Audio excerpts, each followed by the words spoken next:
हो, फिर तीसरी हो, फिर चौथी हो, फिर पांचवी हो, फिर 7 जमीनें रख दी जाए और फिर 7 जमीनों पे नहीं बल्कि एक आसमान भी रख दिया जाए, फिर दूसरा आसमान भी रख दिया जाए, तीसरा आसमान भी रख दिया जाए। 7 जमीन और 7 आसमान जो है इनको एक लाइन में लगा दिया जाए तो कुरान कहता है कि एक जन्नत की चौड़ाई बनती है। तो जब एक जन्नत की चौड़ाई का आलम ये है तो फिर जन्नत की लंबाई का आलम क्या होगा? फिर जन्नत की लंबाई का आलम क्या होगा? फिर ये एक जन्नत की बात है। फिर महबूब फरमाते जन्नत एक नहीं है, जन्नतें कई हैं। फिर सहाबिया हुजूर की बारगाह में आती है, हुजूर बताइए मेरा बेटा शहीद हो गया है, वो जन्नत में है या नहीं है? तो हुजूर ने नजर को झुकाया, 7 जमीनों को देखा, फिर हुजूर ने नजर को उठाया, 8 जन्नतों को देखा। हुजूर ऐसे नजर उठाए तो 8 जन्नतों को देख ले। और एक जन्नत का ये आलम है कि उसकी चौड़ाई जो है हमारी अकल से बड़ा है, हमारी अकल में आ नहीं सकती। यारो जब एक जन्नत की चौड़ाई का आलम ये है तो फिर लंबाई कितनी होगी? फिर जन्नत भी एक नहीं है, जन्नतें भी 8 हैं। हुजूर ऐसे जमीन पे बैठे हुए निगाह को उठाए तो 8 जन्नतें जो है वो देख ले।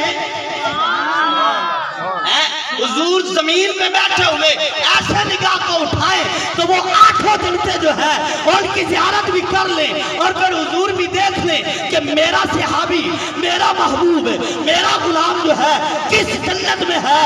तो मेरी इस हदीस को सामने रख के मसला सुनिएगा यारो, जो नबी जमीन पे बैठकर एक नजर उठाकर 8 जन्नतों को देख सकता है तो फिर तेरा 390 दूर कोई नहीं, तेरा 390 जन्नत से बड़ा भी कोई नहीं, और तेरा घर तो इतना बड़ा नहीं है कि हुजूर की नजर से छुप जाए। यारे जो नबी 8 जन्नतों को नजर उठा के देख सकता है, फिर जो हुजूर की जात पे दरूद पढ़ता है, हुजूर फरमाते हैं जो मोहब्बत के साथ दरूद पाक पढ़ता है मैं उसका दरूद सुनता भी हूँ और पढ़ने वाले को पहचानता भी हूँ। ये कैसे पहचानते? ये जो निगाह अल्लाह ने महबूब को अता फरमाई, जो नबी 8 जन्नतों को देख सकता है, तो जो हुजूर की जात पे दरूद पड़े वो उनको नहीं जान सकते। जो महबूब फरमाते हैं कि मैं तो उस पत्थर को भी जानता हूँ कि जो मेरे ऐलान नबूवत करने से पहले मुझ पे मक्का में दरूद पड़ा करता था। सरकार फरमाते मैं उस पत्थर को जानता हूँ। यारो जो नबी पत्थर का दरूद सुन भी ले, जान भी ले, पहचान भी ले, फिर जब हुजूर को उम्मती हुजूर की जात पे दरूद पड़ता होगा। अच्छा, बहुत बड़ा पहाड़ है मदीना शरीफ में, हजूर अलैहिस्सलाम के रौज़ा अनवर के करीब है, बड़ा पहाड़ है, इसकी चौड़ाई भी बड़ी है, लंबाई भी बड़ी है।